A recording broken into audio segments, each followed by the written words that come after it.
Hello everyone, welcome to my YouTube channel. और आज इस वीडियो में हम पढ़ेंगे class 11th accountancy chapter 2 basic accounting terms. ये इस चैप्टर का सेकंड पार्ट है। फर्स्ट पार्ट मैं बना चुकी हूँ और वो वीडियो अपलोड हो चुकी है, आप लोग जाके उसे देख सकते हैं। मैं उसका लिंक डिस्क्रिप्शन में प्रोवाइड कर दूँगी। तो चलिए बिना किसी देरी के आज की इस वीडियो को शुरू करते हैं। तो चलिए सबसे पहले देखते हैं income. Income is different from revenue. Income जो है रेवेन्यू से डिफरेंट है, अलग है। Amount received from the sale of goods is called revenue. जब हम किसी गुड्स का सेल करते हैं तो जो हमें अमाउंट रिसीव होता है उस अमाउंट को हम लोग रेवेन्यू बोलते हैं। And the cost of goods sold is called expense. और जो उस गुड्स का, जो हमने वो गुड्स बेचा है, सोल्ड किया है, उसका जो कॉस्ट होता है वो हमारे लिए एक्सपेंस होता है, खर्चा होता है। Surplus of revenue over expenses is called income. यानी कि रेवेन्यू में से अगर हम एक्सपेंस माइनस कर दें तो हमारा इनकम निकल के आ जाएगा। एक एग्जांपल से समझते हैं। अगर हमारे पास एक गुड्स है, उसकी कॉस्ट है 4 लाख और हमने उसे बेचा कितने में, 5 लाख में। तो ये जो 5 लाख है ये क्या है, हमारे लिए रेवेन्यू है। ये जो टोटल अमाउंट हमें रिसीव हुआ है उस गुड्स को बेचने से, तो ये क्या है, हमारे लिए एक रेवेन्यू है 5 लाख। लेकिन जो 4 लाख उसका कॉस्ट है वो हमारे लिए एक्सपेंस है, खर्चा है।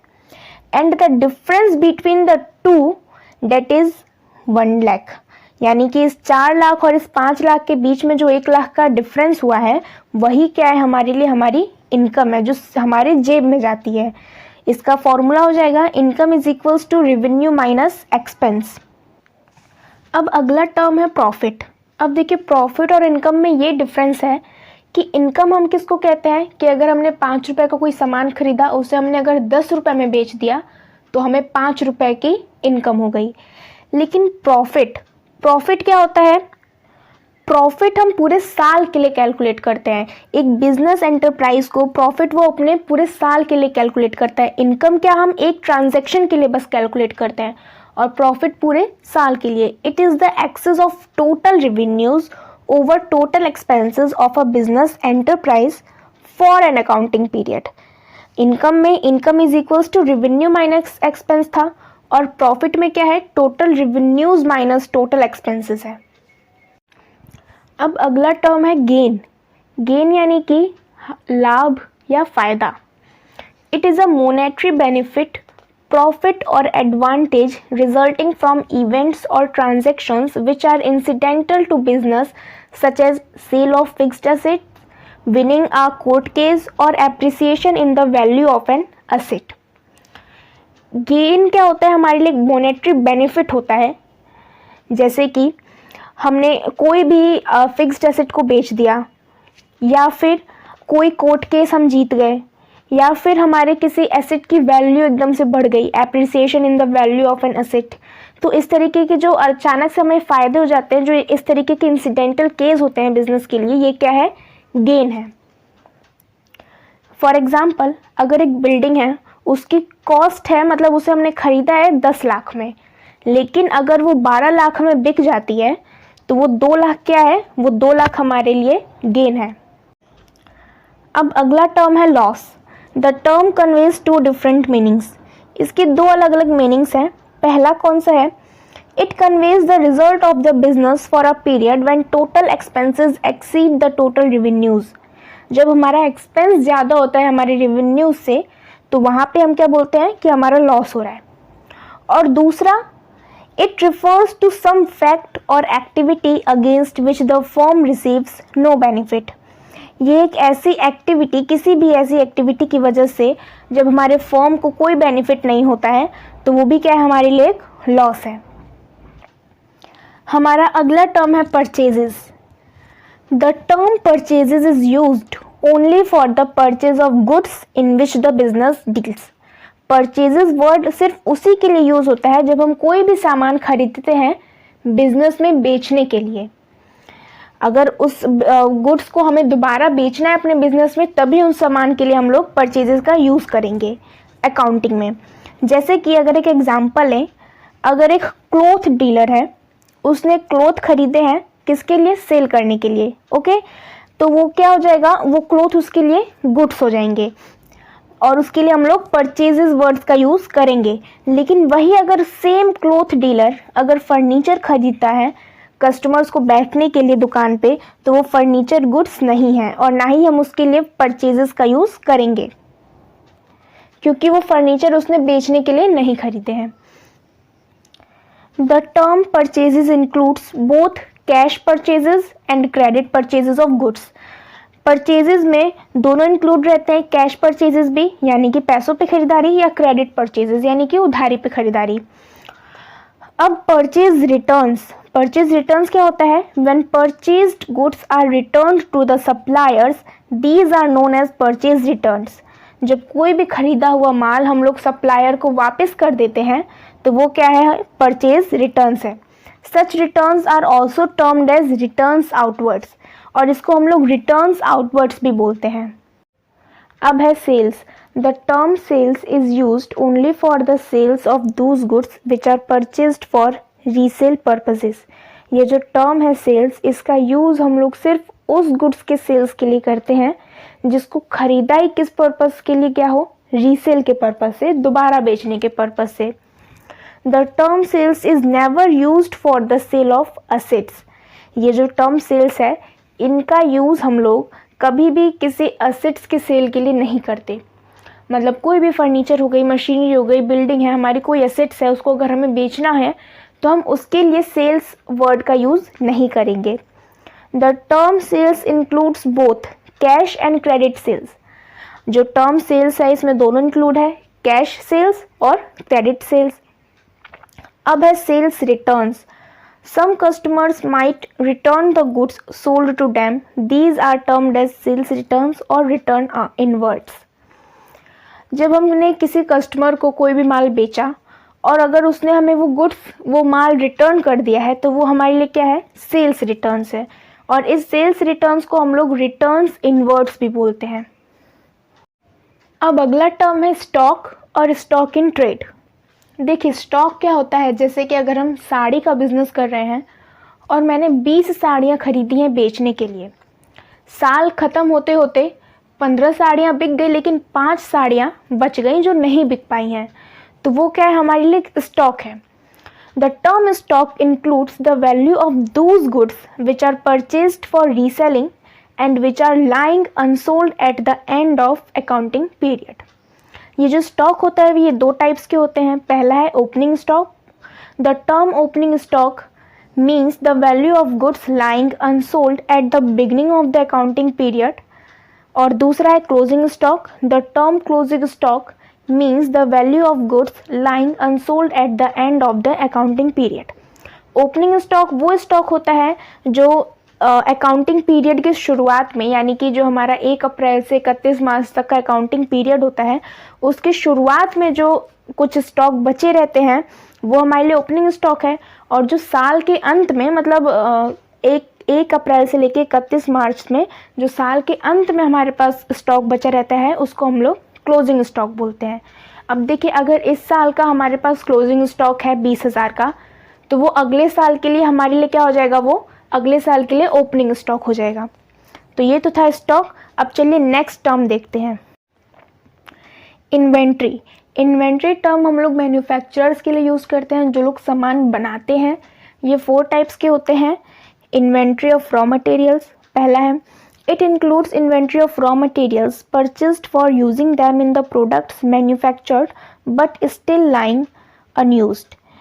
ये वो इन रॉ मटेरियल्स हैं जिनको हमने ख़रीदा था प्रोडक्ट्स बनाने के लिए, लेकिन फिर भी उससे हमने यूज़ नहीं किया और वो अभी तक बचे हैं। तो वो क्या है? Inventory of raw materials. जैसे कि किसी कॉटन मिल्स में जो कुछ कॉटन है वो द वैल्यू ऑफ कॉटन क्या है? वो बच गए हैं, तो वो क्या है हमारे लिए? Inventory of raw material. Second है inventory of work in progress. It means goods in semi finished form. मतलब कि inventory of work in progress का मतलब ये होता है जो सामान है वो आधा अधूरा बना है और अभी उसे और फिनिशिंग की ज़रूरत है ताकि वो एक प्रोडक्ट बन सके, तो वो क्या है हमारे लिए? Inventory of work in progress. Third है inventory of finished goods. It includes the inventory of those goods which have been completely processed and are ready for sale but are lying unsold at the end of the accounting period. Inventory of finished goods का मतलब ये है कि सामान पूरी तरीके से बन चुका है और वो बेचने के लिए तैयार है, लेकिन वो बिक नहीं पाया और अकाउंटिंग पीरियड के एंड में बच गया. तो ये क्या है? Inventory of finished goods. फिर है inventory of stock in trade. Inventory of stock in trade का मतलब होता है it includes the value of those goods which are purchased for reselling. मतलब कि वो गुड्स जिसको हमने रेडीमेड खरीदा था बेचने के लिए, लेकिन फिर भी वो पूरा बिक नहीं पाया है और वो माल बच गया है. अब है trade receivables. Trade receivables refer to the amount receivable on the account of sale of goods or services rendered by the company in the normal course of business. जब भी कोई कंपनी कोई गुड्स या सर्विसेज प्रोवाइड कराती है तो उसके बदले में जो भी अमाउंट हमें रिसीव होता है, जो उस कंपनी को रिसीव होता है जो अमाउंट, वो उसके लिए क्या है? ट्रेड रिसीवेबल्स है. It include both debtors and bill receivables. Debtors क्या होते हैं? The term debtors represents those persons और firms to whom goods have been sold और services rendered on credit and payment has not been received from them. Debtors वो person या वो firm होते हैं जिनको किसी कंपनी ने उधार पे सामान बेचा होता है और उनसे उस कंपनी को भविष्य में पैसा मिलेगा. वो क्या है? उस कंपनी के लिए डेटर्स हैं. Bill receivable. बिल रिसीवेबल क्या होता है? ये बिल ऑफ एक्सचेंज होता है एक तरीके का. ये एक ऐसा बिल है जो ये रिप्रेजेंट करता है कि हमें इस टाइम पीरियड के अंदर इतना अमाउंट रिसीव होगा ताकि सेलर और बायर के बीच में कोई भी मिसअंडरस्टैंडिंग ना हो. ये बिल ऑफ एक्सचेंज हम आगे और डिटेल में पढ़ेंगे. अब अगला है trade payables. Trade payables is the amount payable on account of goods purchased or services taken in the normal course of business. Trade payables वो अमाउंट होता है जब भी हम कोई गुड्स परचेज करते हैं तो उसके बदले में जो भी अमाउंट हमें पे करना है वो क्या है? हमारे लिए ट्रेड पेबल्स है. It includes both creditors and bill payables. Creditors क्या होते हैं? The term creditors represents those persons और firms from whom goods have been purchased or services procured on credit and payment has not been made to them. Creditors वो होते हैं वो persons या वो firms जिससे हमने सामान खरीदा है उधार पे और जिनको हमें पैसा भविष्य में देना है. Debtors वो जिनसे हमें भविष्य में पैसा मिलेगा वो हमारे लिए debtors हैं, लेकिन जिनको हमें भविष्य में पैसा देना है वो हमारे लिए creditors हैं. फिर है बिल पेबल. जैसे बिल रिसीवेबल ये रिप्रेजेंट करता था कि हमें इस टाइम पीरियड के अंडर तक ये अमाउंट रिसीव होगा, वैसे ही बिल पेबल ये रिप्रेजेंट करता है कि हमें इस टाइम के पीरियड के अंदर तक ये पैसा ये अमाउंट पे करना है. तो ये क्या है? बिल पेबल है, जिसको हम आगे और डिटेल में पढ़ेंगे बिल ऑफ एक्सचेंज को. अब अगला टर्म है goods. Goods include all those things which are purchased for resale or which are used for producing the finished products which are also meant to be sold. Goods क्या है? Goods जैसे हमने किसी भी सामान को खरीदा, क्यों खरीदा? उसको दोबारा बेचने के लिए. अगर हम उसको दोबारा बेचते हैं तो वो हमारे लिए क्या हो जाएगा? गुड्स हो जाएगा. या फिर अगर हम उसका इस्तेमाल कर रहे हैं फिनिश्ड प्रोडक्ट्स बनाने में, फिनिश्ड प्रोडक्ट्स प्रोड्यूस करने में, तो वो क्या है? हमारे लिए गुड्स है. एक एग्जाम्पल से समझते हैं. एक फर्नीचर डीलर है, अगर वो चेयर और टेबल्स खरीद रहा है उसको बेचने के लिए तो वो क्या है? उसके लिए गुड्स है. लेकिन अगर वो फर्नीचर खरीद रहा है अपने शॉप में कस्टमर्स को बैठने के लिए या खुद को बैठने के लिए तो वो उसके लिए गुड्स नहीं है, वो उसके लिए असेट हो गया. अब है cost. Cost can be termed as the amount of resources given up in exchange for some goods और सर्विसेज. कॉस्ट उस अमाउंट को कहते हैं जो हम किसी गुड्स या सर्विसेज को लेने के लिए जो भी अमाउंट पे करेंगे वो हमारे लिए क्या हो जाएगा? कॉस्ट हो जाएगा. फिर है अगला voucher. A voucher is a document. Voucher एक डॉक्यूमेंट है which provides the authorization to pay and on the basis of which the business transactions are first of all recorded in the books of accounts. Voucher एक document है जो कि हमें एक authorisation provide कराता है कि हाँ हमें इतने पैसे पे करने हैं, यानी कि एक ऐसा एविडेंस होता है जो ये बताता है कि हमने कोई भी सामान खरीदा है. And on the basis of which the business transactions are first of all recorded in the books of accounts. और इन वाउचर के बेसिस पे ही सबसे पहले बिजनेस ट्रांजैक्शंस रिकॉर्ड होते हैं किसमें, बुक्स ऑफ अकाउंट्स में. इस वाउचर को हम लोग आगे के चैप्टर्स में और डिटेल में पढ़ेंगे. सो गाइज, ये थी आज की हमारी वीडियो. अभी कुछ और इम्पॉर्टेंट अकाउंटिंग टर्म्स बचे हैं जिनको हम अपने पार्ट 3 में कवर कर लेंगे. तो चलिए मिलते हैं नेक्स्ट वीडियो में. तब तक के लिए गुड बाय.